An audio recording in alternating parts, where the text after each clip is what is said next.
Hello, everyone. You're not supposed to eat lunch while doing a live cast. It's not good. It's not. And I'm resisting eating the rest of my cookie out of politeness and Don't do it. deference Don't to do it. you people who don't want to watch me eat. My name is Matthew Swanson. Yes. So we're Caterwaul was the first thing. What exactly does caterwaul mean? It's like,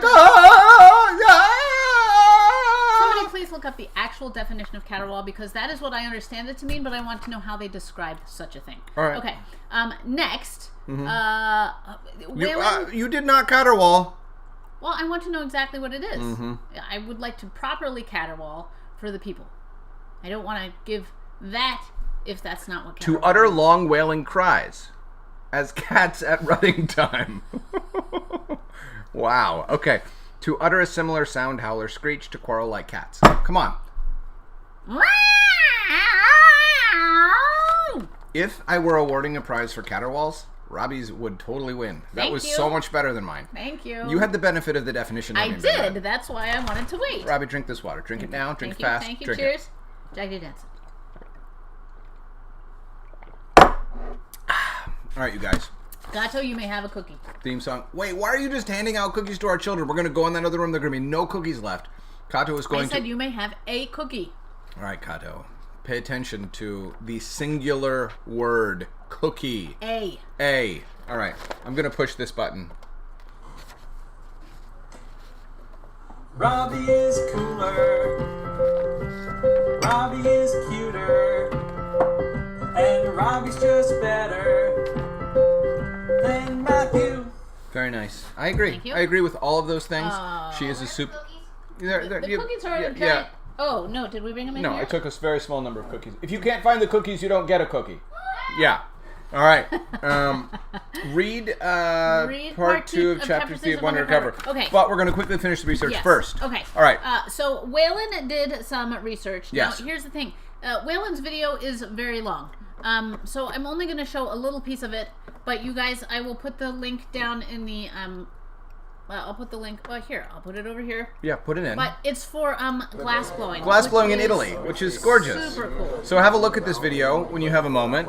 But basically, they stick a rod with a glob of molten glass into a very, very, very, very hot forge, and they pull it out and they turn it around and they blow air into it, and they can make the most gorgeous blown glass. It's called sculptures, vases. Look what he's doing. He's rolling that glass, and since it's still do the part where he molten. There, now this is where he's... Yeah, look at that. And you can just pinch it right off. When it is in this molten state, it's sort of halfway between a solid and a liquid, and you have the ability to change it. So this is from an island called Murano, I believe, near Venice, right? Yes. When you're in Venice, you can get on a ferry and go over and watch the glass blowing happen, and it's a very famous... It's super cool. Yeah. So anyway. And look, he's blowing through the end of the tube. Yeah. To make a bubble. Yeah. Of glass. He's literally blowing into it. It's like Yeah. blowing up a balloon, but it's glass instead. Now he's shaping the glass. All right, we got to move on with the research. Okay. So thank you, Waylon. That is awesome. Thank you. And I actually can't wait to watch the whole thing because I do love watching blown glass. We have a very good friend who's a glass blower in Amsterdam, and he does some really super cool stuff. Okay. All right, what's next? Oops, I have to go back to my. There we go. Alden Swanson. Research. She is loved by us. Even though I ignored her all this morning. We still love her anyway. All right. Toothpaste holder and Squeezer. Is this an invention by Maris and Maeve? No. Oh, all right. This is Alden's research. Were you not paying attention? You know what? I saw a little video of Maris and Maeve a second ago, and it got me on the Maris and Maeve. I know. Is this something Alden invented? No. Oh. It is an invention, Matthew. I'm going to let Robbie proceed with the reading of the... The toothpaste holder and squeezer may look a little weird, but it's so helpful. This invention allows you to get all the toothpaste you can out of a tube. Cool. Yes.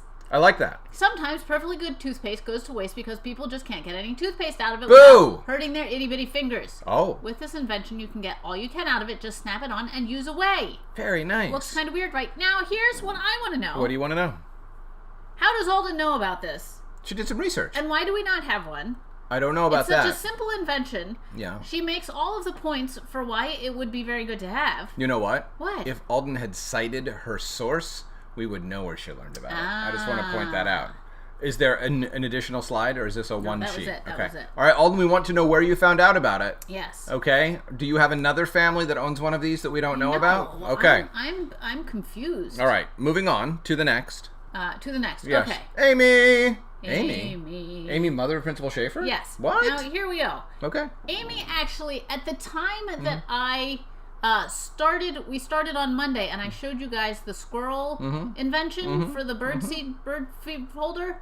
While Amy had sent me an email with that link. Right. Just before we went on, I did not see that link. I had found it through a different thing that somebody else sent me. So that was her research, but then I kind of did a spoiler by showing the research. The squirrel machine was Amy. Yes, so we that have was to, Amy's we have submission. to retribute to that in retrospect. Yes. So remember the squirrels and be like, oh, thank you, Amy. Yes. Okay. Please credit Amy for that research. All right. All right. All right. Feel some love for Amy Yes. now. Okay. Thank And you. appreciation. We appreciate you, Amy. Yes. It's no toothpaste squeezer, but it was pretty cool. All right. Here we go. All right. Next, Maeve and Maris. Why did Maeve get all caps and Maris not? Well, Maeve is actually the one who did the invention. Okay. Maris is the one who assisted her in making the video and gave her the whole purpose of Invention. Okay. Okay? All right, here we go. So we're going to, they made a video and they posted it on YouTube. So you guys can go watch the whole video. It's a longish video, so I'm not, again. We're going to watch a little piece of it. Man, oh man. Your monkey buttons are failing you. It's I just have too many things I have to show. Okay. Okay. So this is the Invention. Oh my gosh. It is a little wheelchair. This wheelchair on, you need For Maris's stuffed animal. and Oh. the dog, Okay. which is kind of obvious, but so This anyway, is a you're going to complicated put invention his as far as I'm head concerned. Through this hole. Okay. Oh. It's going to be a bit. So they had spoken at the beginning of this video about the difficulty of the reason why he needs a wheelchair. Yeah. It's because his front legs are floppy. Oh, because he's a puppet. Because he's a puppet. And so he has no integrity in, Yeah. in his limbs. Oh, here, you tie them around the little What is the name of this? No, we there. see. So there he is. Then you gotta Head. strap the legs in. Well, Oh, I see. Okay. Each limb gets its own sort of fastening technique here, huh? yeah, if you owned and needed this wheelchair, All right. Right. you're going And then wait, I have to. pull Then they tested the wheelchair. Oh, okay.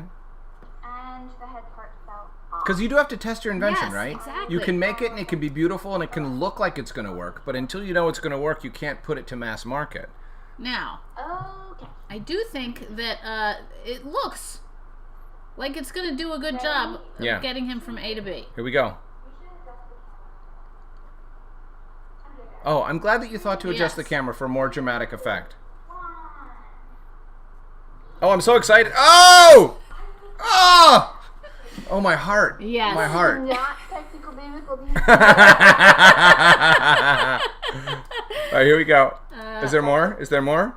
I think there's one Take more two. test. Take two. Okay. That could have been user error. That could have been an aiming problem. Better, but, you know, oh.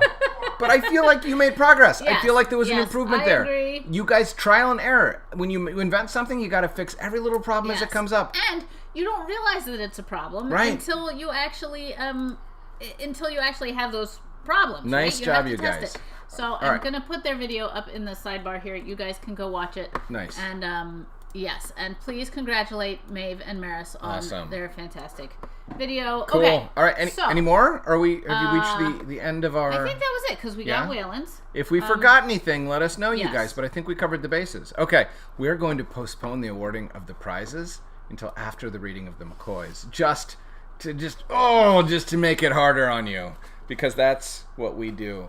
Okay, here, this is over here. Robbie. Oh!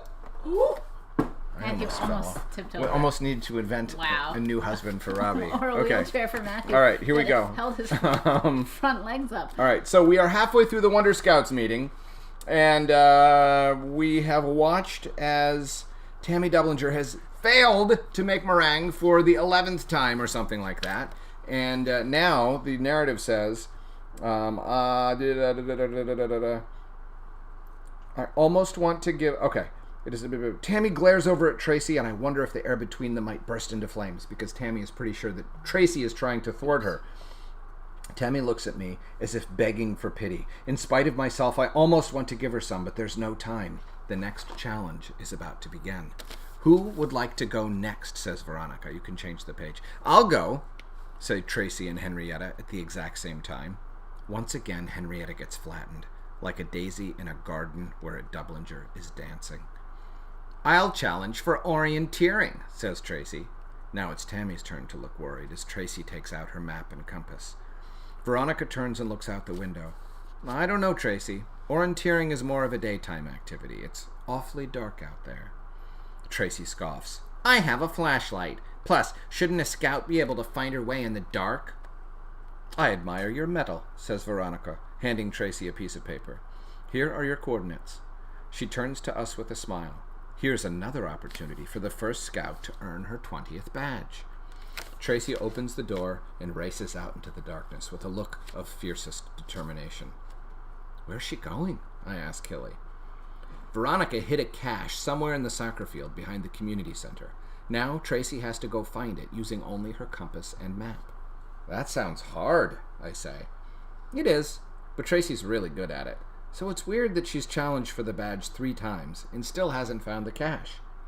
Would you describe it as suspiciously weird? I watch Hilly's face as my question runs through an obstacle course in her head. Yeah, I guess I would. Veronica speaks. While Tracy is orienteering, let's have another challenge. I'll go, I say. Very well, Moxie. Which badge are you going to challenge for? The list of badges is like a pile of presents, and I want to open them all. My mouth starts making words before my brain can remember what they actually mean.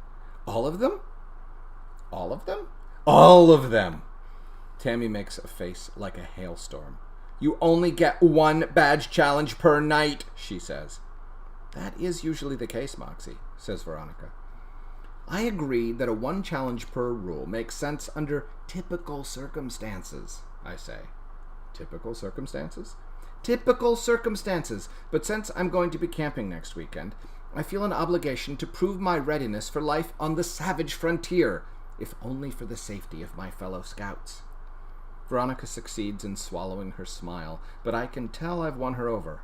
All right, for the safety of your fellow scouts, you may challenge for 3. Tammy makes a face like a summer vacation has just been canceled. I think I can save us all some time by starting with the detective badge. I have solved dozens of mysteries this year alone. Perhaps you have heard of my work on the case of the missing lunchbox? I hold out my hand, waiting for my badge, imagining how nice it will look on my sash. I have not, says Veronica. But if you're such a skilled detective, you shouldn't have any problem solving a new mystery. To earn the detective badge, you must first describe the mystery you're trying to solve to your fellow scouts, and then share the solution. Do you have a mystery in mind? I want to tell Veronica that asking me to solve a new mystery is like asking a world-famous brain surgeon to put on a bandage on a toddler's elbow. But it's clear there's no changing her mind. I'll think of one for the next meeting, I say. For now, I will challenge for the mighty badge instead. Very well, says Veronica. How are you going to demonstrate your extraordinary strength? I look around for some barbells or a boulder, but the heaviest thing in the room seems to be a potted plant in the corner. Using proper technique, bent knees, straight back, thank you, Dad, I lift it effortlessly, except that it is much heavier than it looks. I do not lift it a lot, but I do get it sort of halfway off the ground. I give a satisfied sigh, the way superheroes do when they have conquered one or more of life's great challenges. Nice try, says Veronica, but that's not the type of strength we're looking for. The badge recognizes strength of character. I am outraged. If lifting massive objects is not allowed, the guidebook should be clearer. In that case, I would like to challenge for the obscure facts badge. All right, says Veronica, tell me something I don't know. I thumb through my inner dictionary of fantastic facts. It's like picking apples in an endless orchard. Hummingbirds weigh less than a penny. That is a wonderful, interesting fact, but I already knew it. I am discouraged, but by no means defeated. I reach into even deeper corners of my vast and powerful brain. Cotton candy was invented by a dentist. Another fascinating piece of information, but I have previously encountered it. I refuse to be discouraged, because locked in my hidden wall behind my brain's most inner chamber is a wonderful truth I learned from my wonderful mom the last time we talked on the phone. You are more likely to be killed by a falling coconut than to be eaten by a shark. I am utterly amazed by the depth of your knowledge. Unfortunately, it has not yet proven to exceed my own. I feel as damp and shriveled as the rubbery bits of a pop balloon. I am clean out of obscure facts. Are you done for the night? Veronica's suggestion that I might have been defeated doubles my determination to succeed. I am just getting started. How about the polyglot badge? That's a tough one, says Veronica. Are you sure you're ready? Sure as Sherman, I say. Not really knowing what that means, but really liking how it sounds. All right then, says Veronica with a chuckle. I count to 10 in Spanish. No problem. I've known Spanish since I was 2. Russian is a little bumpy, but I manage to bumble through. But then I get to Mandarin Chinese and my brain gets murky. It's almost impossible to concentrate with 12 sets of eyes staring at you. Oh, here I'm going to get in trouble because I don't know how to pronounce these, but yi, san, si, wu. And that's where my locomotive mind runs out of steam. So I try Annabelle's proven technique for abruptly changing topics when she finds herself at a dead end. I jump up suddenly and wave my hands excitedly and point enthusiastically to the other side of the room so that everyone will wonder what's going on over there and won't remember what I was talking about before. It works! Everyone is extremely confused. What I meant to say is that I wanted to challenge for a loudest yell. All right, says Veronica, who probably is not fooled, but seems perhaps to appreciate my persistence. Now remember, you must yell loudly enough to make the Wonder Bell ring. She points to a copper bell hanging on the far side of the room. No problem, I say. I happen to be the loudest human being I've ever met. At the count of 3, says Veronica. 1, 2, 3. I yell so loudly that people cringe in Indonesia. Or so I assume. My yell ends, and I wait for the pleasant sound of the Wonder Bell ringing. But all I hear is the lonesome sound of nothing at all. The bell must be broken, I insist. It just rang last week, said Tammy. It's impossible that it wouldn't have rung, I protest. I'm that loud. Atway, away, oozerlay, says Tammy Dublinger under her breath. I have no idea what she's talking about, but Hilly scowls as if Tammy has said something truly awful. I'd like to challenge for the... I scan the list for some sign of hope. I think you've had enough chances for tonight, says Veronica. Perhaps you could stand to practice a bit. I am fuming at the suggestion that I need to practice. I did practice for at least 20 minutes. Just then Tracy Dublinger returns, looking like a firecracker with a very short fuse. It seems you didn't find the cash, says Veronica. But Tracy is in no mood to be consoled. There's something wrong with my compass. Let's see, says Veronica. She lifts up a chain that's hanging around her neck. Attached is a compass that gleams golden like the sun. Tell us the story of how you got your compass, says Hilly. Not now, says Veronica, holding her compass next to Tracy's. Both arrows point in the same direction. Looks like your compass is working just fine, says Veronica. Maybe you need to brush up on your map skills. My map skills are excellent. I'm sure they are, says Veronica. But perhaps they could be even better. Remember, Scouts, says Veronica, looking at all of us now, if you know your weaknesses, you'll know how to work around them. If you know your strengths, you'll know how to use them to get what you want. Veronica is an empress surrounded by loyal subjects. It's impossible not to feel a bit of awe. She goes on, the most important things in life are self-awareness, confidence, and personal style. In other words, know who you are, believe in yourself, and don't be afraid to wear whatever kind of hat you want to. I want to raise my hand and ask Veronica whether she's talking about an actual hat, but I'm pretty sure she's not, so I don't. And remember, always remember, Veronica pauses and looks out at us, waiting. Girls can do anything, say all the Scouts together, except for me. I believe that I can do anything too, of course, but I'm far too original to say it just because everyone else does. I spend the car ride home rehashing the events of the past hour. Never in the history of Moxie McCoy have I failed at so many things in a row. Not only am I firmly aware of my shortcomings, but now so is everyone else. One thing I know is, they won't remain shortcomings for long. If I can wear any hat I choose, I'll wear one that's covered with Wonder Scout badges. When I get home, I hug Dad good night and curl up in bed with my Wonder Scout guidebook. But where my bookmark should be, there's a note. Pig Latin's easy. I'll teach you. Tiddlywump Commons, 8 a.m. tomorrow. Hilly. First, I call Emily to ask if she'll join me in the park the next morning. But she's already asleep, so I leave a message with one of her dads. I'm not sure which one. And then I put on my fierce face and dig into the challenge at hand, practicing counting to 10 in 7 languages, studying various wilderness fire starting techniques, and trying to figure out how to demonstrate extraordinary strength without using my extraordinary muscles. The end of the chapter. I love Moxie's. Moxie? Her Moxie. She is so funny. She just cracks me up. You know how happy that makes me that you like the character that I invented? She just makes me laugh. When she tries to distract everybody by pointing to the other side of the room. Pointing to the other side of the room. You know what? That's the kind of thing I would probably do if I needed to. You think? Yeah. No, because people don't fall for that. I don't know. They know what you're doing. You gotta really lean into it. to. You gotta have conviction for it to work. So this loudest yell thing. Yeah. I just wanted to say that when I was a kid, my dad made us yell to make the piano ring. Oh.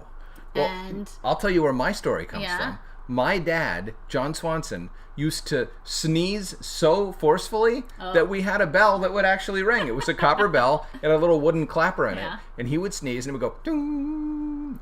And I thought it was so cool. So that's where the idea to ring the Wonder Bell by yelling came from. Well, we were supposed to... So I think my dad, Bob, the great Bob Bear... Do you think this is why we love each other? Because we had this formative experience with... with ringing maybe objects? Maybe. So my dad was trying to teach us to be assertive. And my sister... Auntie Maiko, was always very quiet and shy. And purposeful. Deliberate. Super smart. But, like, she was not a loud person. And she would try to yell and make that piano ring, and she could not do it. And I was loud. So was my brother, Uncle Roji. He was loud. So we would make it ring, and my sister could not make it ring, and she would get so mad. Wow. Get so mad. My dad, Bob, kept being like, louder! Ah! Yeah, so there you go. Try this at home if you want to. Don't tell your parents that it was our idea, okay? Say that we mentioned that it's something that one could do, but that maybe not something that one should do. Becky has just offered a fun fact in the sidebar. Excellent. Yes. Less than 1% of the world's population have both red hair and blue eyes. Well, there you go. So if you have both of those things, you're very special. I wonder how many percent of the world's population have both black hair and blue eyes. Is it more or less, do you think? Do Maeve and Maris, or Maeve and or Maris, have that combination? Is that why you're thinking of it, Becky? We'd like to know. Okay. Yes. Is it time to... Well, maybe we should consult the agenda. Except the agenda is totally wrong at this point. Totally wrong. Because in the last episode, we were going to award the prize. So let's go back to there. I haven't done that yet. Robbie? Wait. I want you to get out your guitar and sing while we... No, we're going to award the prize. Oh, does that have something to do with awarding the prize? No, I just thought it would be fun to celebrate. Are you going to be able to fill some air while I get the guitar, tune the guitar? Yes. All right. Ed Sheeran is part of that 1%. All right. Is his hair really red? Are his eyes really blue? I'm very suspicious of celebrities because they do lots of things to make themselves look different. But I don't know him, so who knows? Yes, I feel like I have to say that even getting killed by a falling coconut is rare. You are correct, E. But thank goodness, that's what I say. Yes. We don't want people getting killed by anything. No. Yes. I think the point is, if you're worried about sharks... It was Maeve, not Becky, who was making that factoid. I see.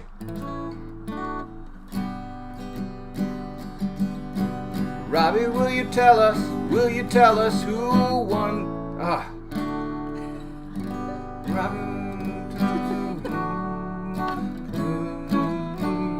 Robbie, will you tell us who won the prize? Robbie, will you tell us who has red hair and blue eyes? Are you suggesting That the winners? That was 2 separate questions. Ah. Robbie, will you tell us who won the prize? Robbie, will you tell us who has red hair and blue eyes other than Ed Sheeran, who has no relevance on this show? He's not welcome here unless he has an invention he wants to show us. That is why this... Will you please answer the question? Who won this week's research competition? Robbie. Yes. I'm never gonna get my guitar again if you don't cooperate I'm waiting by for telling me. Moment in the song when I get to sing. So I'm gonna tell you all who won the prize. Oh yeah, yeah, yeah. The person who won the prize also has blue eyes. Oh, how do you know? I believe because she and her sister sent us a video. I think I'm beginning to understand. See what color eyes she had. Although Are you saying that Maris and Maeve won this week's prize for their invention that helped a poor boneless puppet learn how to stand and run free, compensating for his inherent structural weaknesses? Yeah. Yes, they are the winners of this week's prize. Even though they rammed that poor dog into a banister with reckless abandon, injuring his poor plush nose. Are you saying that they win in spite of that recklessness? Yes, I am. Please because defend your decision! it helped them learn how to perfect their invention. And sometimes, if you have to hurt a dog's nose, no, I'm not condoning that in this show. My only stipulation is that they do something to help that poor dog emotionally recover from the consequences of that double impact. It can't have felt very good. I bet he had a loss of confidence. He probably doesn't bark properly anymore. But And that's a crying shame. he can certainly cross the floor now, That is true. which might be better than barking. with That is a confidence. matter of opinion. I wonder if he caterwauls. Robbie, can you caterwaul to the song?